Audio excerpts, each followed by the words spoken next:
Assalamualaikum warahmatullahi wabarakatuh. Selamat pagi siswa-siswi baru SMA Negeri 1 Sungai Rumbai. Pada pagi ini Ananda akan belajar pendidikan Pancasila dan kewarganegaraan. Karena ini adalah pertemuan pertama, jadi kita nanti hanya akan membahas sedikit saja dulu awalan pembelajaran pada pertemuan kali ini. Sebelumnya saya perkenalkan diri terlebih dahulu. Untuk nama saya bisa kalian lihat di samping saya, sudah ada nama saya. Jadi saya di SMA Negeri 1 Sungai Rumbai mengajar di bidang pendidikan Pancasila dan kewarganegaraan. Untuk belajar pendidikan Pancasila dan kewarganegaraan bisa kalian memakai buku cetak seperti yang saya sediakan di samping seperti ini ya, seperti ini. Bisa kalian pakai buku itu, bisa kalian pinjam ke perpustakaan di sekolah kita. Nah baik, untuk pertemuan kali ini kita akan membahas tentang bab 1, yaitu nilai-nilai Pancasila dalam kerangka praktek penyelenggaraan pemerintahan negara. Nah jadi pada pertemuan kali ini bab 1 ini akan kita bahas. Kemudian pada materi bab 1 ini ada beberapa subbab yang akan kita pelajari, yaitu yang pertama sistem pembagian kekuasaan negara Republik Indonesia, yang kedua kedudukan dan fungsi Kementerian Negara Republik Indonesia dan lembaga non-kementerian, dan yang terakhir nilai-nilai Pancasila dalam penyelenggaraan pemerintahan. Jadi hari ini kita hanya akan membahas subbab yang pertama, sistem pembagian kekuasaan negara Republik Indonesia. Kemudian pada subbab yang kedua dan yang ketiga akan kita bahas pada pertemuan berikutnya. Nah jadi subbab yang pertama tadi yaitu tentang sistem pembagian kekuasaan negara Republik Indonesia. Dikarenakan kali ini kita baru belajar atau pertemuan yang pertama, kita belum membahas semua subbab A ini. Jadi kita tuntaskan nanti pada pertemuan yang kedua. Pertemuan yang pertama kita hanya melihat dulu seperti apa saja materi yang ada di dalam subbab yang pertama. Kita lihat dulu pengertian dari kekuasaan. Kekuasaan itu adalah kemampuan seseorang untuk mempengaruhi orang lain supaya melakukan tindakan-tindakan yang dikehendaki ataupun yang diperintahkannya. Contoh, siswa datang ke sekolah tidak boleh terlambat. Maksudnya adalah bahwa instansi sekolah tersebut memiliki yang namanya kekuasaan.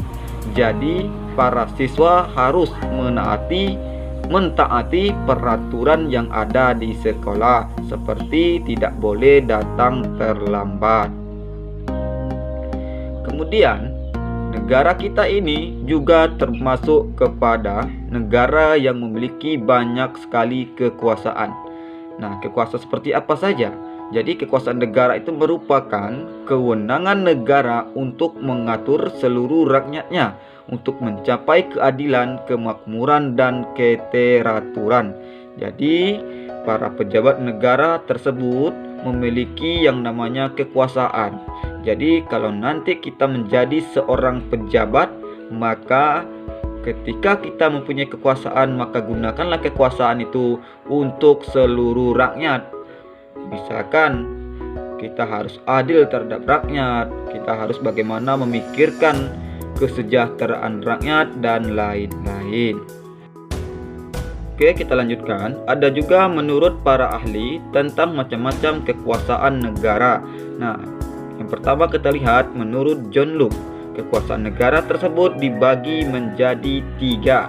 Yang pertama kekuasaan legislatif, yaitu kekuasaan untuk membuat atau membentuk undang-undang. Yang kedua kekuasaan eksekutif, yaitu kekuasaan untuk melaksanakan undang-undang. Yang ketiga, kekuasaan federatif, yaitu kekuasaan untuk melaksanakan hubungan luar negeri. Nah, jadi ada 3 macam-macam kekuasaan negara menurut John Locke. Kemudian yang kedua ada juga menurut Montesquieu, yaitu juga 3.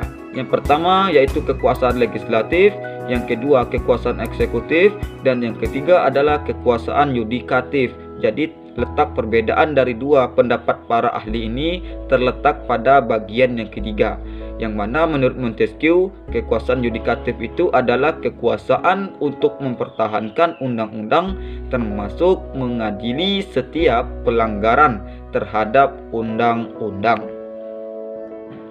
Kemudian pembahasan kita berikutnya yaitu tentang konsep pemisahan dan pembagian kekuasaan di Indonesia. Nah, pemisahan kekuasaan atau separation of powers berarti lembaga pemegang kekuasaan negara, baik itu legislatif, eksekutif, ataupun yudikatif, merupakan lembaga yang terpisah satu sama lainnya. Maksudnya adalah bahwa ketiga lembaga tersebut dia hanya menjalankan fungsinya masing-masing. Kemudian pembagian kekuasaan atau division of power berarti kekuasaan memang dibagi dalam beberapa bagian, tetapi dalam beberapa bagian tersebut ada kerjasama satu dengan yang lainnya. Jadi di dalam pembagian kekuasaan atau division of power ini, dari 3 lembaga tersebut ada beberapa lembaga yang melaksanakan kerjasama satu dengan yang lainnya. Oke, kita lanjutkan. Kemudian bagaimana konsep kekuasaan di Indonesia?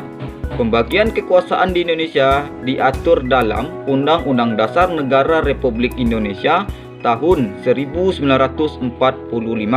Negara Indonesia ini menerapkan konsep pembagian kekuasaan karena di antara lembaga legislatif, eksekutif, yudikatif terjalin koordinasi dan kerjasama.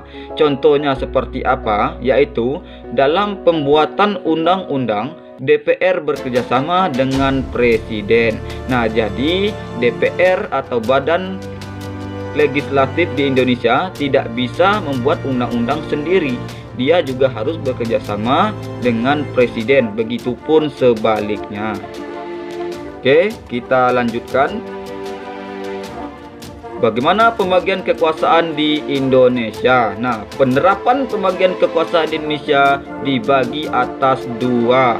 Yang pertama, pembagian kekuasaan secara horizontal atau pembagian kekuasaan antara lembaga-lembaga negara yang sederajat. Yang kedua, pembagian kekuasaan vertikal. Pembagian kekuasaan antara beberapa tingkatan pemerintah. Jadi, materi untuk hari ini kita belum membahas semuanya. Jadi pada bagian subbab A ini akan kita bahas pada pertemuan berikutnya. Jadi untuk hari ini kita hanya membahas sedikit saja dulu. Kemudian minggu depan baru kita bahas semuanya bagian dari subbab A ini. Mungkin itu saja dulu. Terima kasih. Semoga dengan adanya video ini bisa menambah wawasan Ananda semuanya. Terima kasih. Assalamualaikum warahmatullahi wabarakatuh.